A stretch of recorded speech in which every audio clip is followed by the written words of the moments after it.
श्री सच्चिदानंद सद्गुरु साईनाथ महाराज की जय। हरि ओम। अश्वस्तवा वृष्णाः जगन्नाथूपयामि देवाय जने पृथिव्याः मघाय तवा मघस्य तवा शीर्ष्णे धूपमाघ्रापयामि अग्निर्ज्योतिकाज्योतिघवान् रुकुमो वर्चसा वर्चसवान्न सहस्रदा असि सहस्राय त्वा दीपं दर्शयामि दीपानान्तरेण महानैवेद्यं निवेदयामि।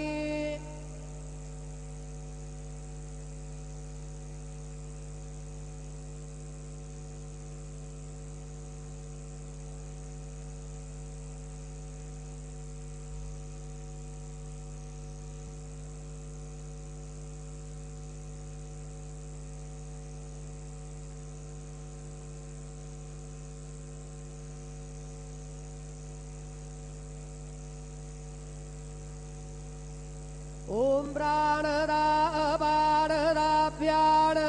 परजोदा परिवोदा अन्यास्ते असमत्तबन्धु हेतया पावको असमभ्यगो शिवो भव। चतुरस्रमण्डलं कृत्वा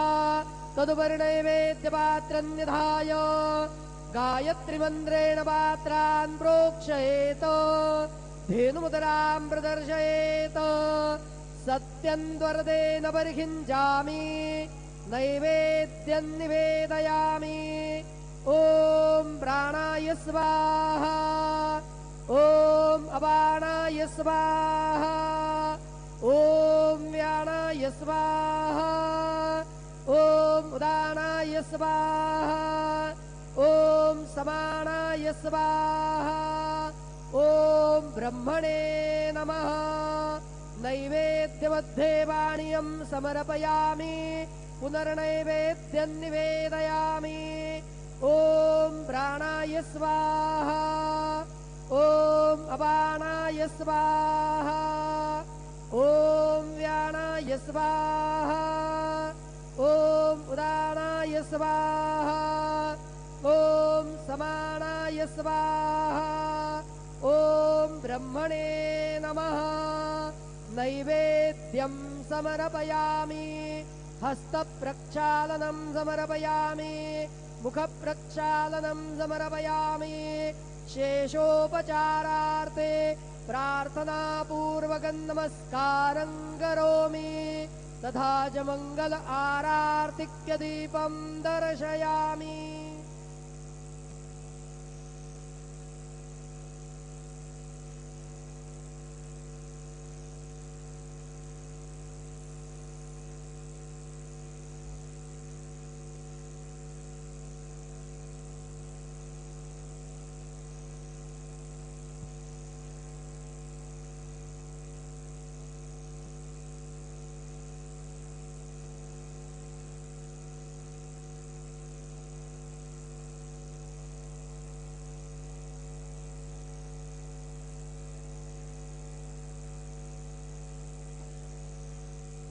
आज गुरुवार असल्याने रात्री 9:15 वाजता बाबांच्या पालखीची मिरवणूक निघेल। आज गुरुवार होने के कारण रात 9:15 बजे बाबा की पालकी की शोभा यात्रा निकलेगी। आता माध्यान आरती सुरू होत आहे। सर्वांनी एका सुरात आरती म्हणावी। माध्यान आरती शुरू हो रही है। आप सब एक सुर में आरती गाइए। श्री सच्चिदानंद सद्गुरु साईनाथ महाराज की जय। घेऊन पंचारते करो बाबांचे आरते करो साईंचे आरते करो बाबांचे आरते। उठा उठा हो बांधव ओवाळू हार माधव साईर माधव ओवाळू हार माधव करोने आस्थिर मन पाहु गंभीर हे ध्यान साईंचे हे ध्यान पाहु गंभीर हे ध्यान कृष्णनाथा दत्त साई धरो चित्त तुझे पायी चित्त बाबा पायी धरो चित्त तुझे पायी आरती साई बाबा सौख्यदातार जीवा शरण रजात द्यावा दासा विसावा भक्ता विसावा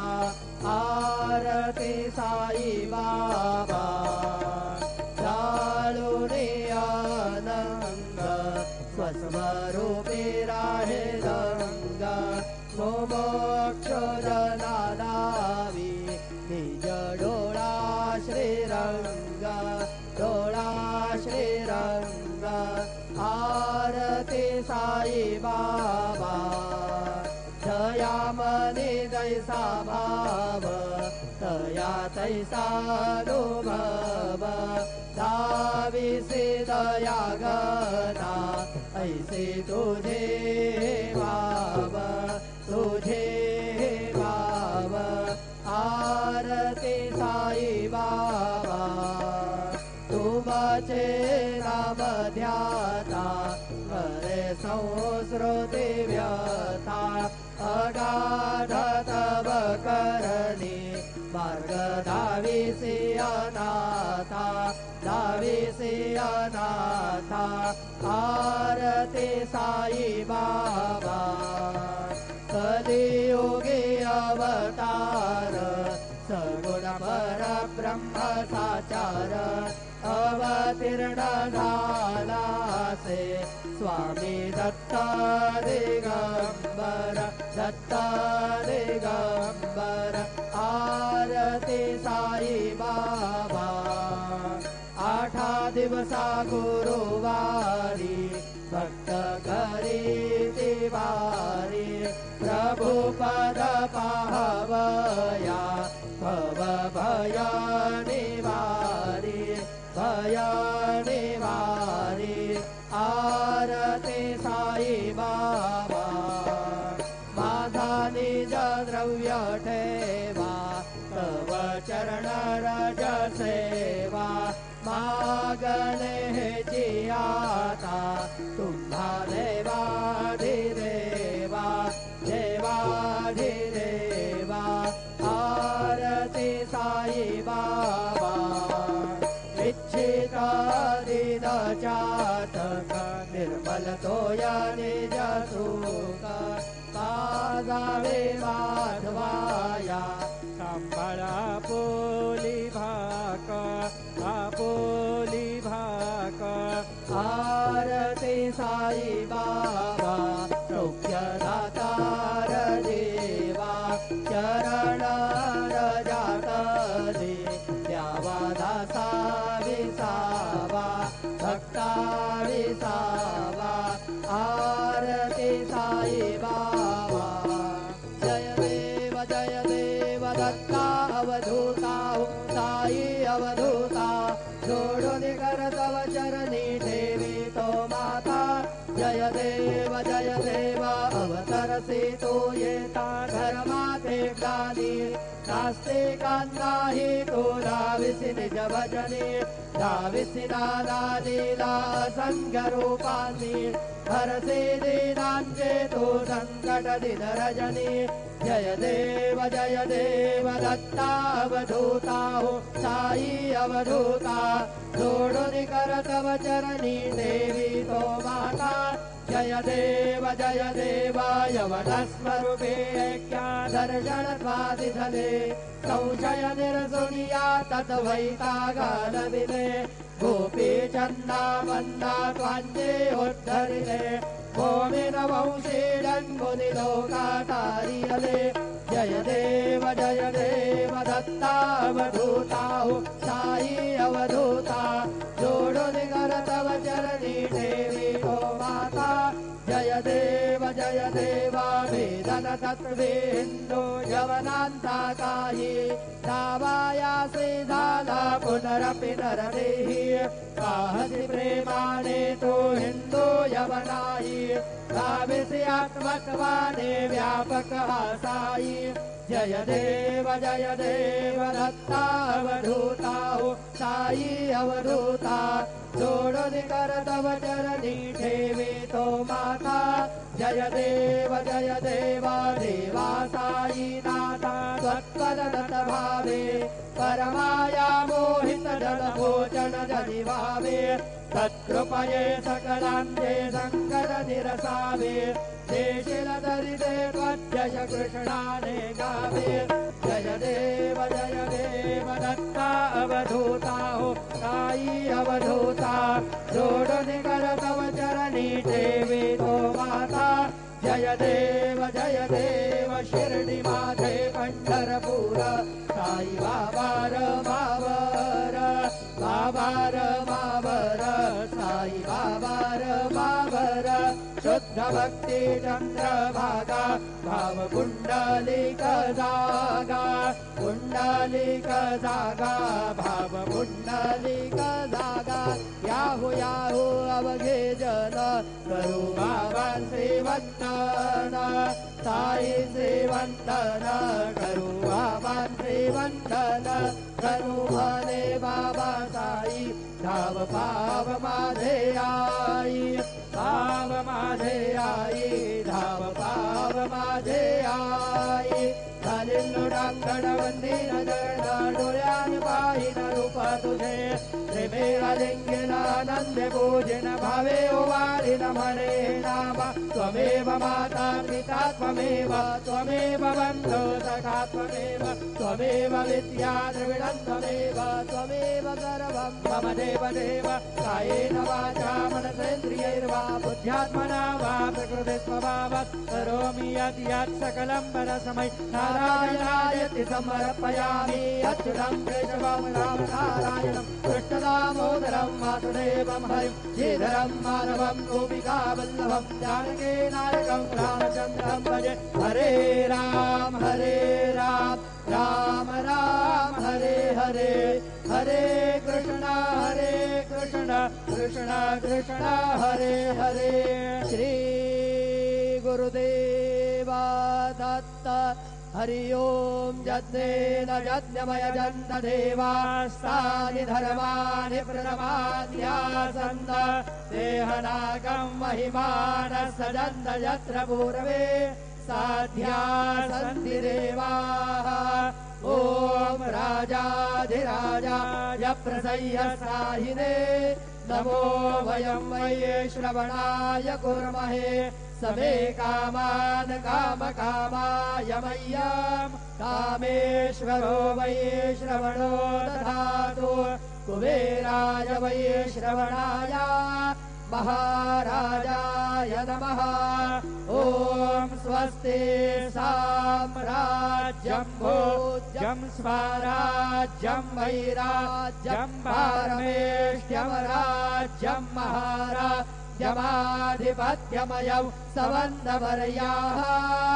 ईस्यात् सार्वभौमः सार्वयुषां दादा परार्धात्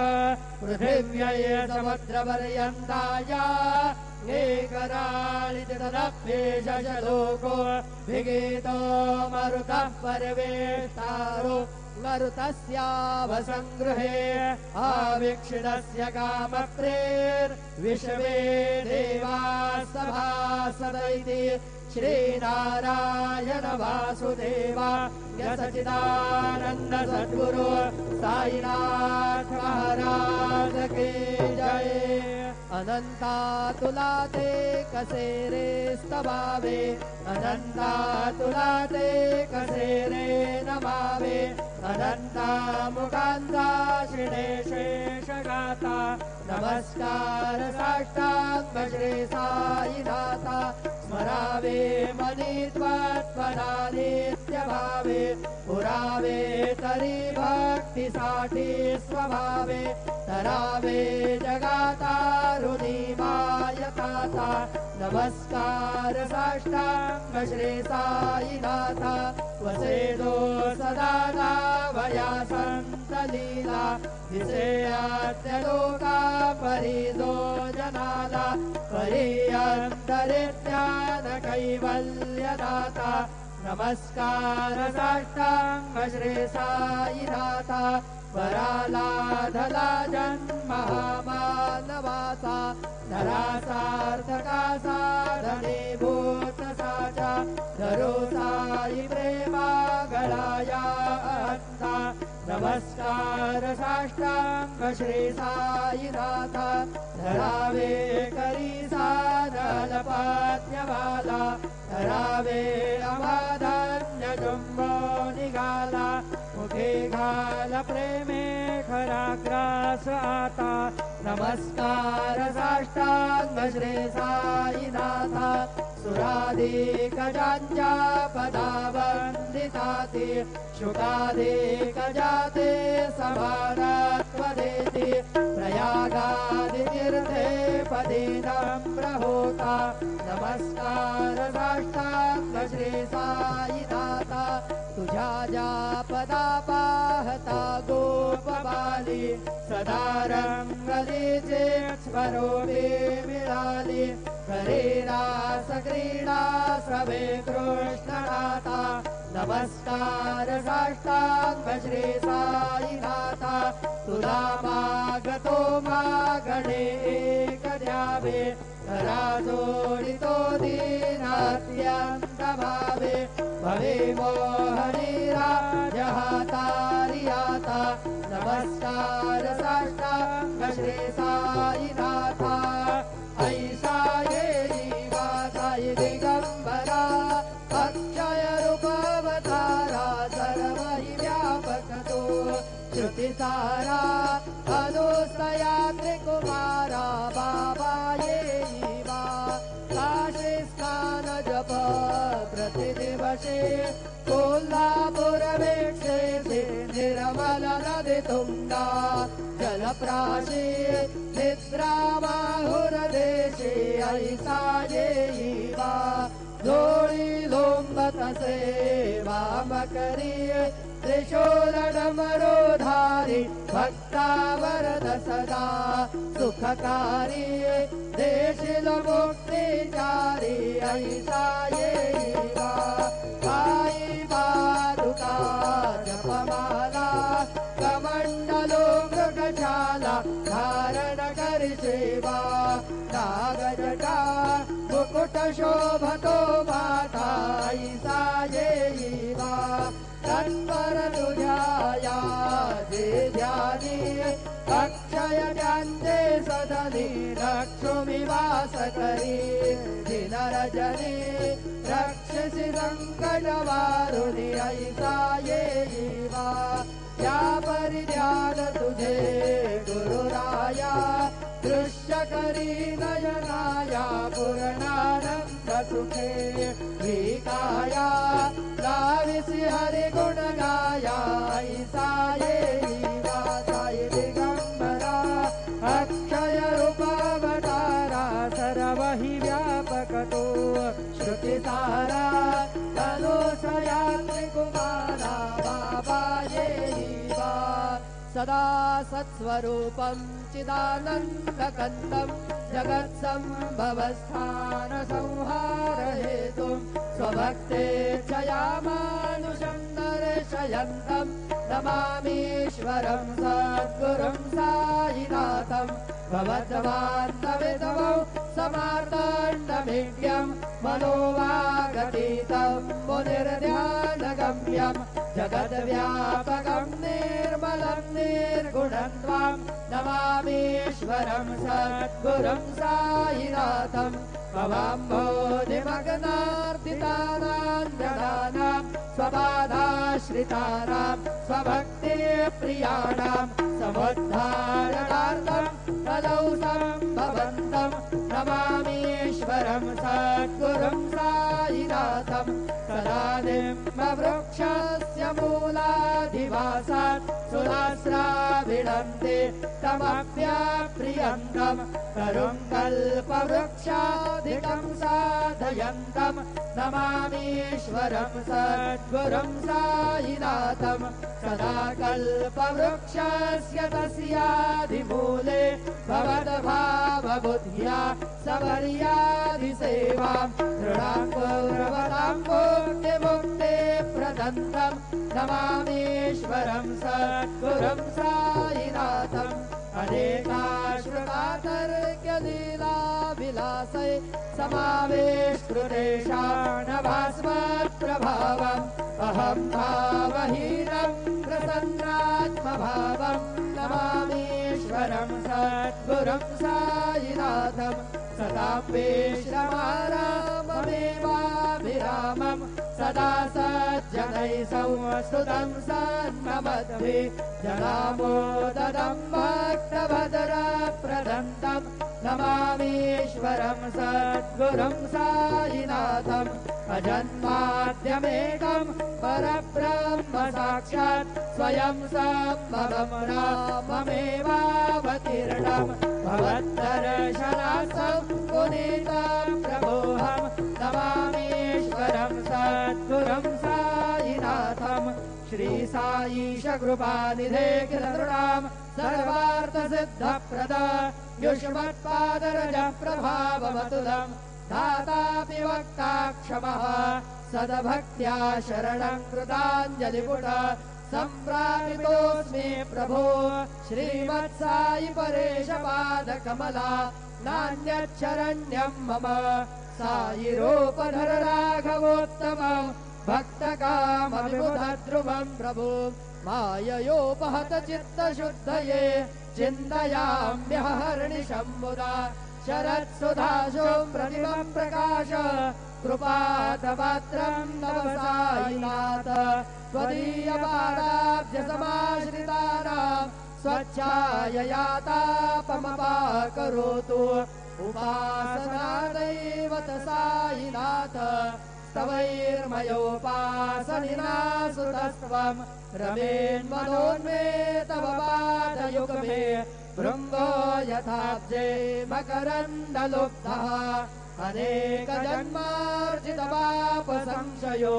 भवेत् भवत्पादसरोजदर्शनात् क्षमस्व सर्वान् अपराधपुञ्जकान् प्रसीद साई सद्गुरो दयानिधे श्री साईनाथ चरणामृतपूर्णचित्ता तत्पादसेवनरता सततं च भक्त्या संसारजन्यदुरितौधवनिर्गतास्ते कैवल्यधाम परमं समवाप्नुवन्ति स्तोत्रमेतत्पठे भक्त्या यो नरस्तन्मनः सदा सद्गुरो साईनाथस्य कृपापात्रं भवेत् ध्रुवम् करचरणकृतं वा कार्यजङ्गर्मजं वा श्रवणनयनजं वा मानसं वापराधं विहितमविहितं वा सर्वमेतत्क्षमस्व जय जय करुणाब्धे श्री प्रभो साईनाथ श्री सच्चिदानंद सद्गुरु साईनाथ महाराज की जय।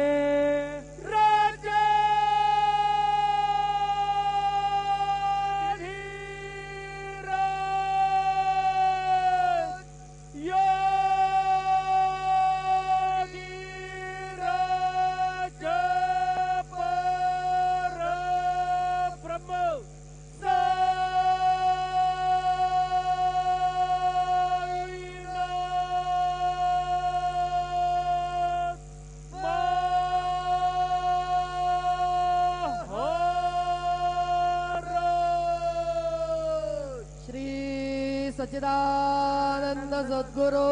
साईनाथ महाराज की जय।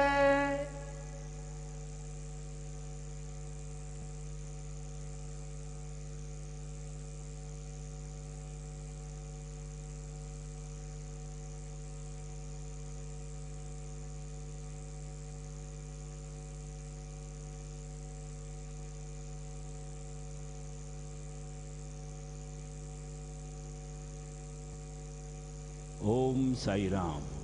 सर्व साई भक्तांना कळविण्यात येते की श्रींचे दर्शनानंतर उदीप्रसाद काउंटरजवळ श्रींचे महाप्रसाद भोजनाकरिता टोकन म्हणजेच कुपन देण्यात येणार आहे. तरी सर्व श्री साई भक्तांनी सदर टोकन किंवा कुपन घेऊनच श्रींचे महाप्रसाद भोजनाकरिता श्री साई प्रसादालयात जाण्याचे करावे ही नम्र विनंती. ओम साईराम. सभी साई भक्तों से निवेदन है कि साई बाबा जी के दर्शन के बाद उदी प्रसाद काउंटर के पास साई बाबा जी के महाप्रसाद भोजन का टोकन या कूपन दिया जाएगा. सभी साई भक्तों से निवेदन है कि यह टोकन लेकर ही श्री साई बाबा के महाप्रसाद भोजन के लिए श्री साई प्रसादालय में जाने की कृपा करें. ओम साई राम. ओम Sai Ram. All Sai devotees, please note that after darshan, prasad meals coupon will be distributed near Udi Prasad counter. All Sai devotees are requested to collect coupon and then proceed to Prasadalaya to have prasad meals. Om Sai Ram.